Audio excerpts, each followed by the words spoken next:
Hello bachon, let's read this question, and the question says that if alpha and beta satisfy the equation a cos 2 theta plus b sin 2 theta is equal to c, then prove that cos square alpha plus cos square beta is equal to a square plus ac plus b square by a square plus b square। तो आइए अब इस question को यहाँ पर हम solve कर लेते हैं। इस क्वेश्चन में हमसे कहा गया है कि अल्फा और बीटा सेटिस्फाई करते हैं equation a cos 2 theta plus b sin 2 theta is equal to c को। तो हमें यहाँ पर प्रूव करना है कि cos square alpha plus cos square beta equal होगा a square plus ac plus b square by a square plus b square के। तो यहाँ पर हम की कॉन्सेप्ट यूज करेंगे that cos 2 theta is equal to 1 minus tan square theta by 1 plus tan square theta, and sin 2 theta is equal to 2 tan theta by 1 plus tan square theta। तो यहां से हम अगर देखें तो हमारे पास क्या आ जाएगा, हमारे पास गिवन है कि a cos 2 theta plus b sin 2 theta जो है वो इक्वल है c के। तो हमारे पास cos थीटा जो होता है, cos 2 थीटा जो होता है ये होता है 1 minus ten square theta by 1 plus tan square theta. तो ये आएगा 1 into a into 1 minus ten square theta by 1 plus tan square theta. फिर ये आएगा plus b into sine 2 theta होता है 2 tan theta by 1 plus tan square theta, और ये इक्वल होगा c के। तो यहां से हम अगर एलसीएम लेके क्रॉस मल्टीप्लाई करें और फिर उसे सिंप्लीफाई करें तो ये हो जाएगा हमारे पास c plus A into ten square theta, then फिर आएगा minus 2b into tan theta, और ये आएगा फिर plus c minus a is equal to 0। ये आ जाएगा हमारे पास अगर इसे हम सिंप्लीफाई करते हैं तब। फिर यहाँ से हमें गिवन है कि अल्फा और बीटा क्या है, अल्फा और बीटा जो है वो सेटिस्फाई करते हैं, सेटिस्फाई दिस इक्वेशन, इस इक्वेशन को सेटिस्फाई करते हैं। तो हमारे पास क्या आएगा, अब हम जानते हैं कि सम ऑफ रूट्स क्या होगा यहाँ पर, अगर ये सेटिस्फाई कर रहे हैं तो ये बेसिकली यहाँ पर सम ऑफ रूट होगा हमारा ten alpha plus ten beta, beta is equal to, अब यहाँ से अगर हम देखें तो A X square plus B X plus C is equal to 0 में हमारे पास जो सम ऑफ रूट्स होता है वो होता है माइनस बी बाई के इक्वल, और माइनस बी क्या होता है वहां पर, वो होता है कोफिशियंट ऑफ एक्स, और ए होता है कोफिशियंट ऑफ एक्स स्क्वायर। तो यहाँ पर क्या आएगा, माइनस टू बी हो जाएगा हमारे पास। तो ये आएगा माइनस टू बी, और माइनस साइन होता है तो ये होगा प्लस टू बी हो जाएगा, डिवाइडेड बाय ए होता है। तो ए क्या होता है, कोफिशियंट ऑफ एक्स स्क्वायर, तो यहाँ पर एक्स स्क्वायर की जगह क्या है, टेन स्क्वायर थीटा, तो ये आ जाएगा C plus A. Then product of roots देखें तो ten alpha into ten beta होता है हमारे पास constant term by coefficient of X square. तो यहाँ पर कांस्टेंट टर्म क्या है, सी माइनस ए, और कांस्टेंट टर्म क्या हो जाएगी, टेन स्क्वायर थीटा की है bye coefficient of X square है, यहाँ coefficient of ten square theta है यहाँ पर सी प्लस ए। अब यहाँ पर जो हमें प्रूव करना है, अगर उसकी हम लेफ्ट हैंड साइड लें, मींस एलएचएस ले लें, टेकिंग एलएचएस। तो एलएचएस जब हम लेंगे तो हमारे पास आएगा cos square alpha plus cos square beta, और ये इक्वल होगा, अब जैसे कि हम जानते हैं कॉस स्क्वायर अल्फा को हम लिख सकते हैं 1 by 1 plus tan square alpha, tan square alpha. तो यहाँ पर अगर हम देखें तो हमने यहाँ पर कॉस स्क्वायर अल्फा को 1 by 1 plus tan square alpha कैसे लिखा, तो ये बेसिकली हमारे पास इस तरह से होता है कि 1 by 1 plus tan square alpha अगर हम कॉस और साइन की फॉर्म में लिखें तो क्या होगा, ये होगा 1 by 1 plus sine, tan alpha क्या होता है, साइन बाय कॉस, तो ये होगा tan square sine square alpha by cos, cos square alpha by cos square alpha. अब यहाँ पर हम अगर एलसीएम ले लें तो क्या होगा, ये जो कॉस स्क्वायर अल्फा है ये न्यूमरेटर में आ जाएगा, तो ये होगा कॉस स्क्वायर अल्फा, और डिनोमिनेटर में क्या बचेगा, sine cos square alpha plus sign square alpha, तो वो होता है 1। तो हम कह सकते हैं कि 1/1 प्लस टेन स्क्वायर अल्फा जो है ये इक्वल होगा कॉस स्क्वायर अल्फा के। ठीक इसी तरह हम कॉस स्क्वायर बीटा को क्या लिखेंगे, 1/1 प्लस टेन स्क्वायर बीटा। अब यहाँ से हम अगर एलसीएम लें तो क्या होगा हमारे पास, ये हो जाएगा यहाँ पर 1 plus 10 square beta plus 1 plus 10 square alpha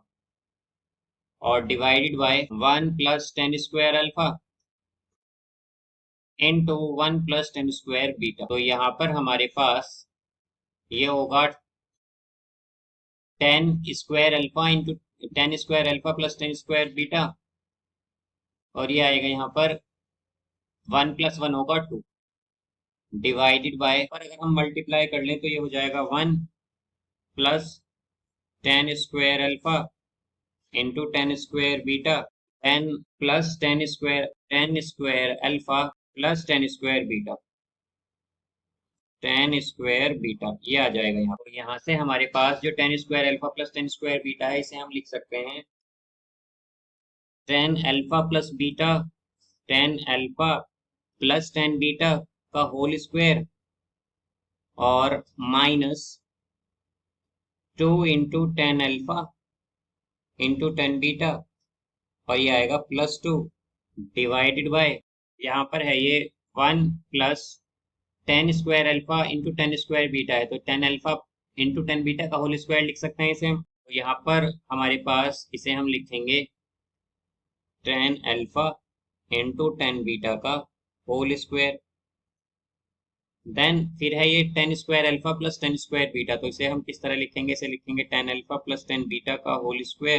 square minus 2 10 alpha into 10 beta. तो यहाँ पर अब अगर हम देखें तो हमारे पास 10 अल्फा प्लस 10 बीटा क्या है, ये है हमारे पास 2b/c+a। तो ये आ जाएगा हमारे पास 10 अल्फा प्लस 10 बीटा की जगह हम यूज कर लेंगे यहाँ पर 2b/c+a, तो यह होगा 2b/c+a का होल स्क्वायर। देन यहाँ से आएगा माइनस 2 10 अल्फा इंटू 10 बीटा, तो 10 अल्फा इंटू 10 बीटा है था हमारा c-a/c+a, तो यह आएगा 2 इंटू c-a/c+a। फिर है यहाँ पर +2 डिवाइडेड बाय, ये होगा हमारे पास plus 10 alpha into 10 beta whole square, तो 10 अल्फा इंटू 10 बीटा का होल स्क्वायर क्या होगा, 10 अल्फा इंटू 10 बीटा है हमारे पास c-a/c+a, तो इसका क्या होगा होल स्क्वायर। देन फिर है हमारे पास 10 alpha plus 10 beta whole square, तो 10 अल्फा प्लस 10 बीटा क्या है, यह है 2b/c+a, और इसका क्या होगा होल स्क्वायर। फिर माइनस 2 10 अल्फा इंटू 10 बीटा, तो ये आ जाएगा -2 10 अल्फा इंटू 10 बीटा है हमारे पास c-a/c+a। तो इसे अब हम यहाँ पर सॉल्व करेंगे, तो ये आएगा 2b² क्या हो जाएगा, ये होगा 4b²। देन माइनस एलसीएम ले रहे हैं हम यहाँ पर, तो ये आ जाएगा 2c-a इंटू c+a, बिकॉज यहाँ पर हमारे पास ये c+a जब इसमें मल्टीप्लाई होगा तो क्या होगा c-a इंटू c+a, तो ये बेसिकली हमारे पास आएगा 2c, यहाँ पर आ जाएगा c² minus a², then plus 2c+a का होल स्क्वायर डिवाइडेड बाय, ये आएगा c+a whole square whole divided by, यहाँ पर ये आएगा c+a होल स्क्वायर, जब हम डिनोमिनेटर में एलसीएम लेंगे फिर आएगा plus c-a whole square, then plus 4b², then minus 2c-a into c+a होगा हमारे पास c² माइनस a², और whole divided by c+a whole square. तो यहाँ पर अगर हम देखें तो c+a होल स्क्वायर से कैंसिल होगा, और ये आ जाएगा 4b² minus 2c² plus 2a²। अब ये होगा c+a का होल स्क्वायर ओपन करेंगे तो ये आएगा 2c² प्लस 2a², तो यहाँ पर ये आएगा 4 plus 4ac divided by c² plus a² plus 2ac plus c² plus a² minus 2ac, फिर ये है प्लस 4b² देन है ये हमारे पास -2c² + 2a²। तो अब अगर हम देखें तो हमारे पास क्या होगा, हमारे पास आएगा यहाँ से 4b² और -2c² से +2c² कैंसिल होगा और 2a² + 2a² होगा 4a², then +4ac bye c² और -2c², तो ये क्या हो जाएंगे कैंसिल। देन a² + a² और +2a², तो क्या आएगा +4a²। फिर इसी तरह हमारे पास 4b² है यहाँ पर और 2ac -2ac, तो ये क्या होंगे हमारे कैंसिल हो जाएंगे यहाँ पर। तो यहाँ पर अगर हम 4 कॉमन लें तो 4 से 4 कैंसिल होगा और ये आ जाएगा a² + b² + ac bye a² + b², ये आएगा यहाँ पर। और अगर हम देखें तो हमें यही यहाँ पर प्रूव करना था, बिकॉज ये हमारा RHS यही था, तो हम क्या कह सकते हैं कि hence proved. So I hope you understood it well, best of luck, thank you.